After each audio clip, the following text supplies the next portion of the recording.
So, one second.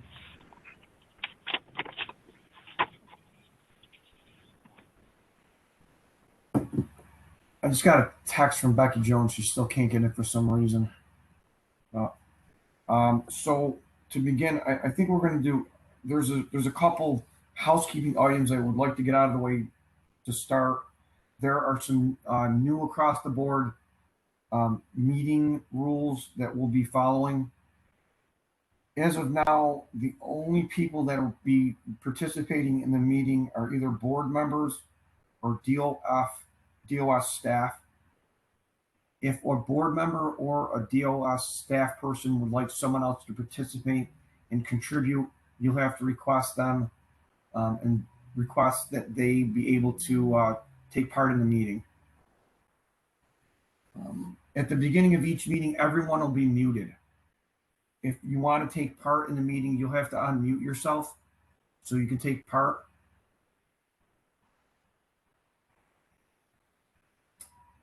Okay. So if everybody is fine with that, I think we'll start the meeting.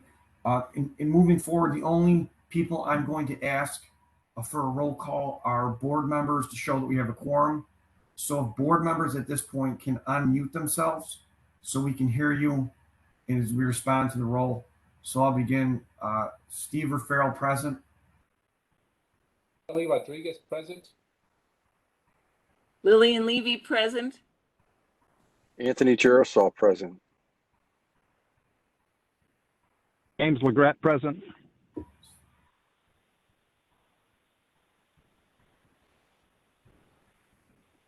Okay. Is Carol DeSanto here?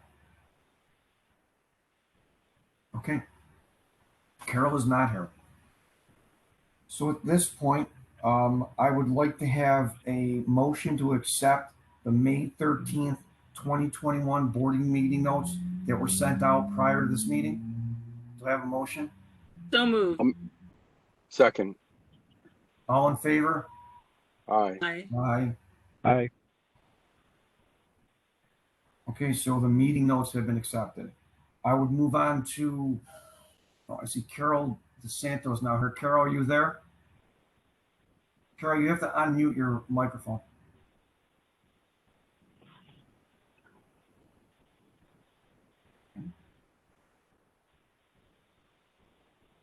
Michael, can you unmute Carol's microphone for her, please? Yep, she's unmuted now. Oh, I'll unmute her again. Hold on. Thank you. There she is. Carol, are you with us now? I am, thank you. Okay. So, Carol, just to bring you up to speed, I didn't see that you were present when I went over this. But there are new meeting regulations that we're now going by. Only board members and DOS staff will be allowed to participate in the meeting. If either board members or DOS staff feel there's someone in the public that can contribute, you would ask them to join the meeting. Okay. Okay. Everyone will be muted at the beginning of each meeting, as you can see. And as you want to participate in the meeting, if you can unmute yourself, you can speak.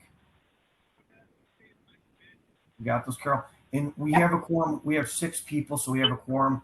And Carol, we passed the May 13th, 2021 meeting notes. Do you have any questions or concerns about those? No. Okay.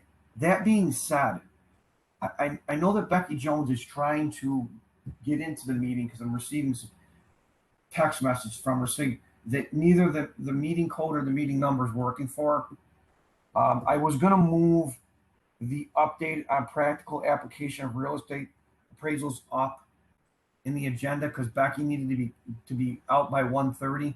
But since Becky's not going to be taking part in the meeting, I'll stay with the original agenda items. So I will begin with department reports and the enforcement and continue education audits from Ernest Delaney. Ernest, you're here.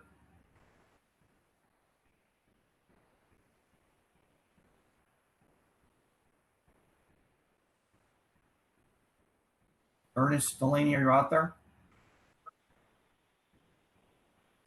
Okay. Steve, Well, I don't see Ernest on the phone. I'll try to get him if you can skip Okay, over so that for now.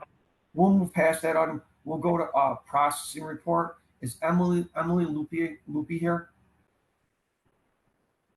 Yes, I'm here.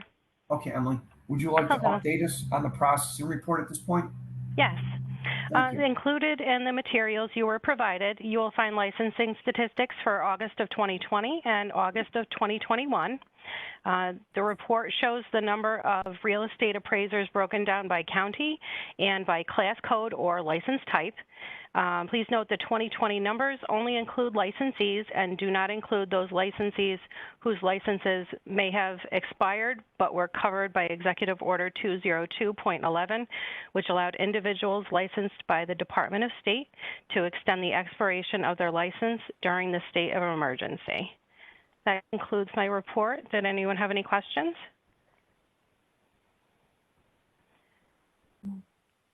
Okay, no thank you. questions being asked. Thank you, Emily, for that update. I now move. Hi. This is Ernest. I found out how to unmute myself, so I'm ready.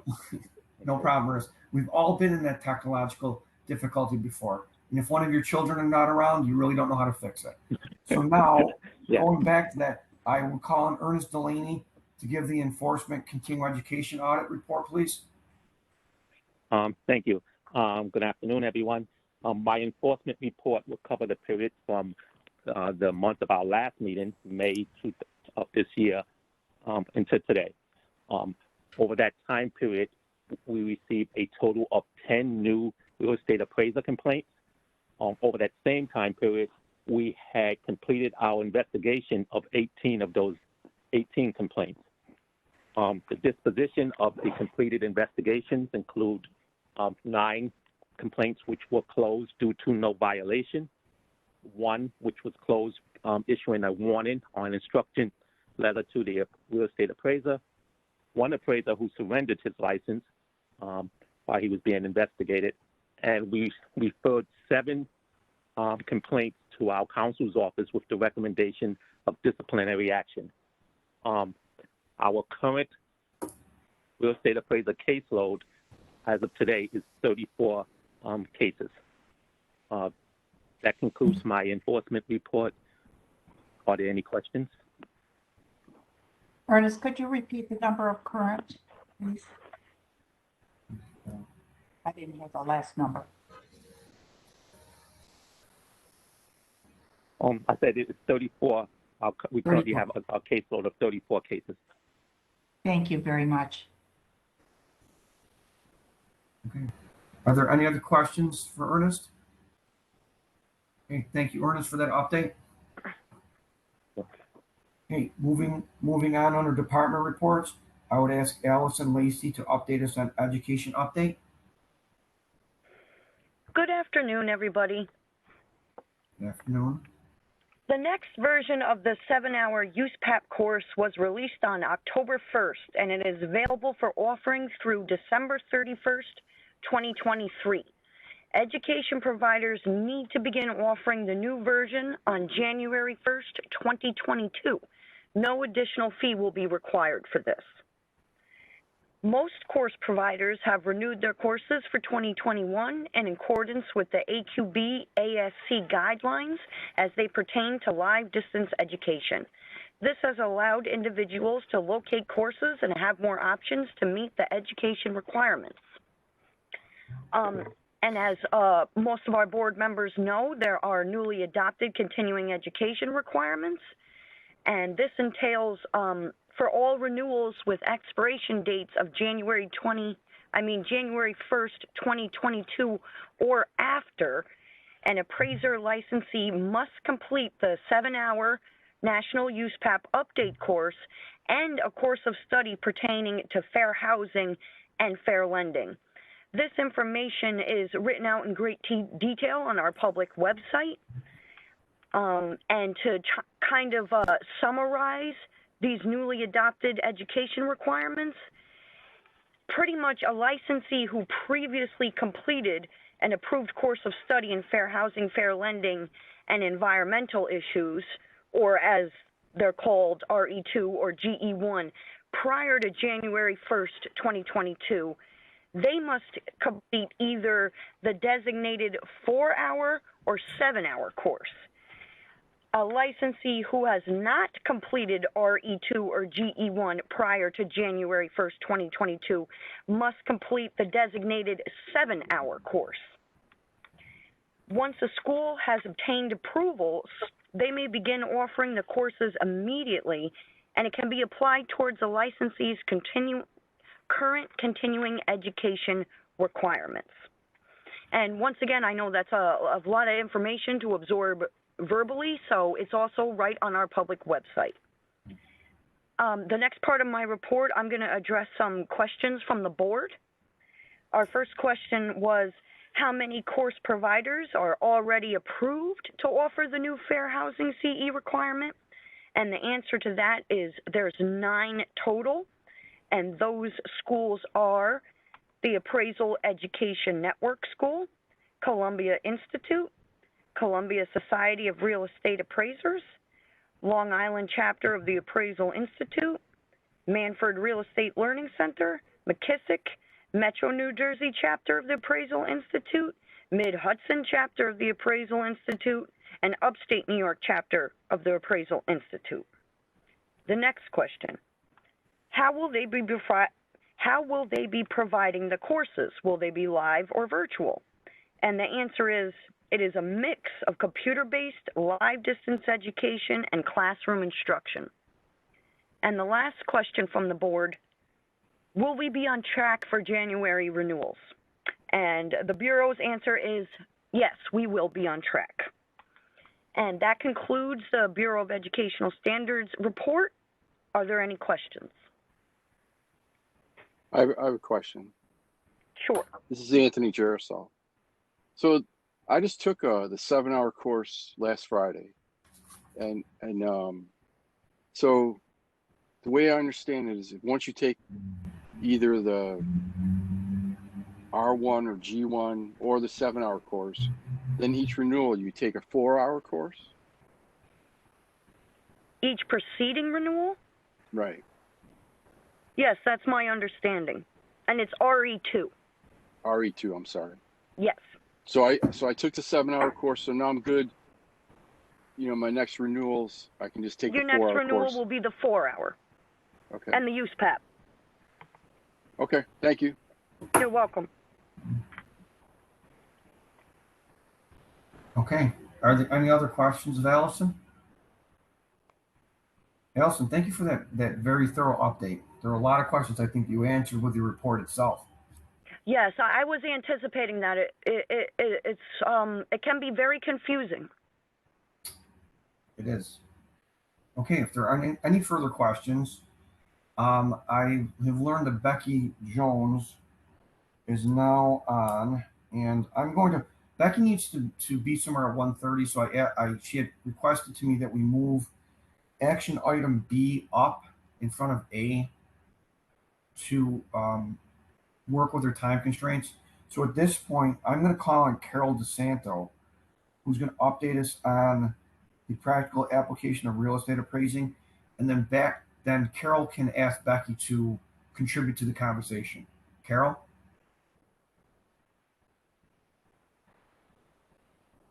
Carol, you have to unmute your microphone. Okay, thank you. Good morning, everyone. Sorry for the non-camera. I seem to be having difficulty this morning. I lost you during Allison's report, which I really would like to hear again, but I'm sorry. Anyway, the practical applications of real estate committee report is that we have not met since our last meeting.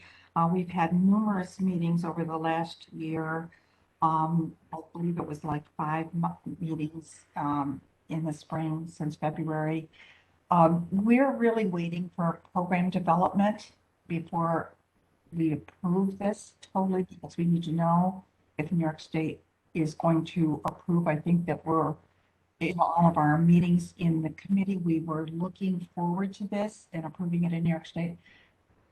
My understanding is that there are funds being distributed by the Appraisal Foundation, and Becky may have more recent information on that than I do.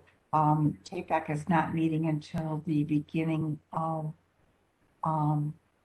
on November 9th, and I should have a better update then of where we're at with programs development. But until then, we're kind of on a holding pattern, I believe, until we know that the programs are going to meet New York State requirements and we can approve them. Becky, do you have anything to add to that?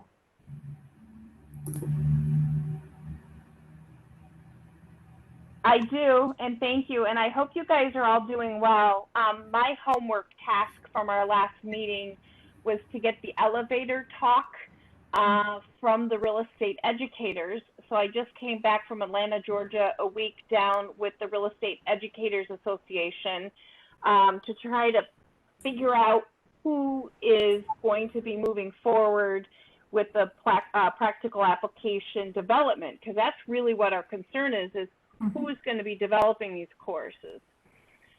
So what was really interesting is, so what I'm talking about is course developers, which there's been a lot of consolidation, the Hondroses, the Eclipsos, the McKissicks, none of them are even interested in course development for appraisal as a whole, let alone PIREA.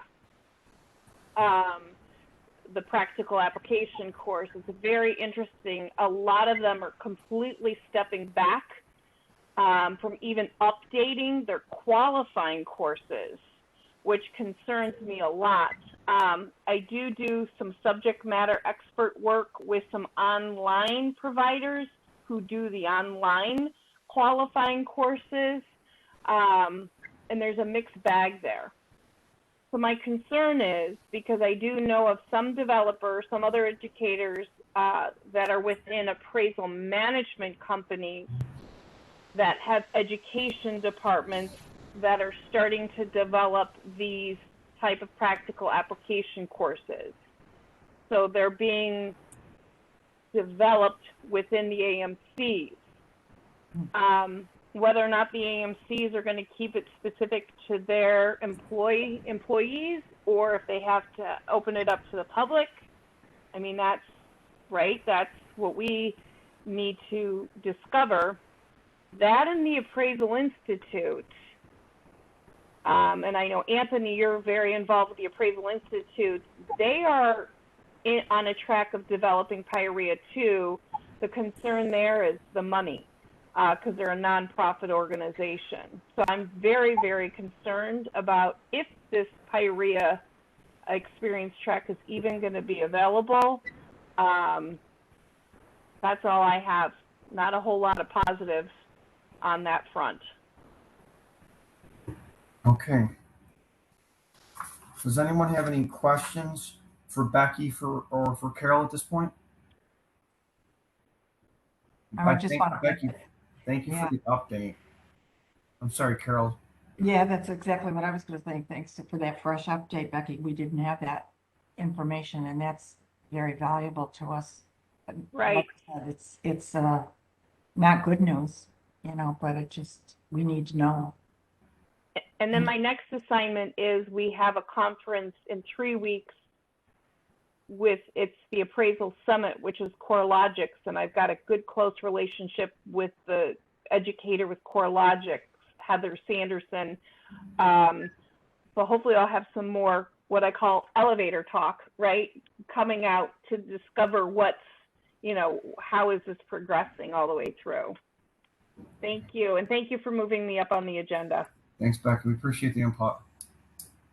Okay, if there aren't any other questions for Becky or for Carol, I'll move back to action item A, which is the update on the new CE requirements renewals. Amy, are you out there? I'm here. Can you hear I see me? you listed. I figured that you were there. Okay. So I just want to provide everybody with an update on the status of the CE requirements. They've been added to the renewal.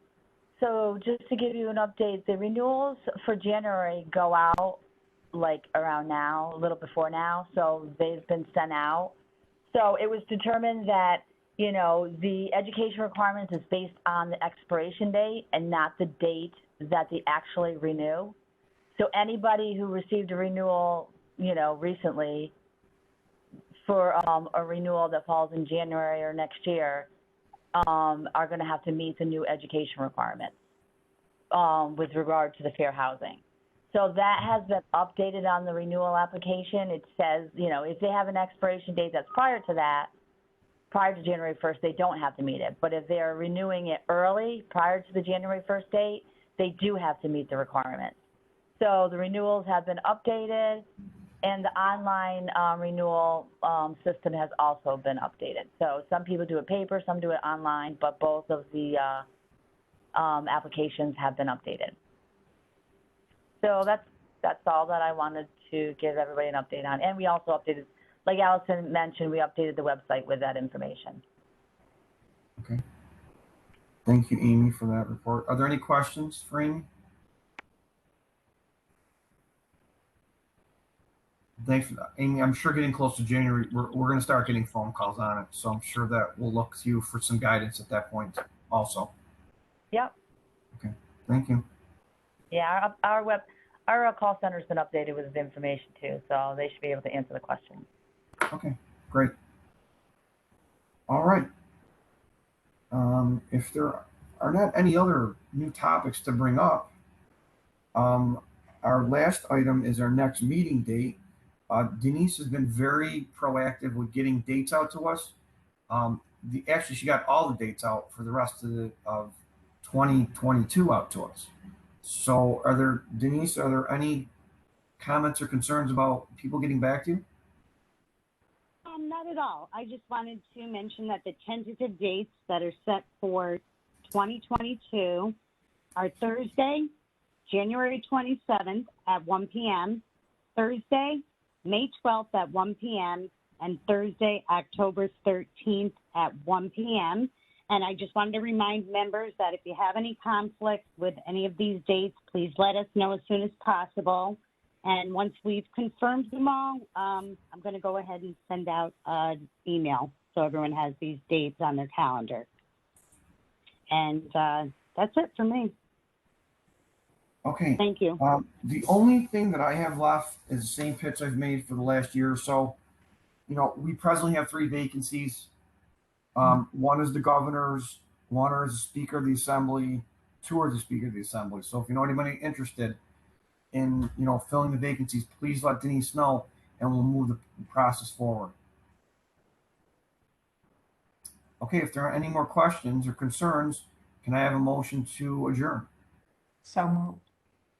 Second. Okay. This would conclude our meeting of the New York State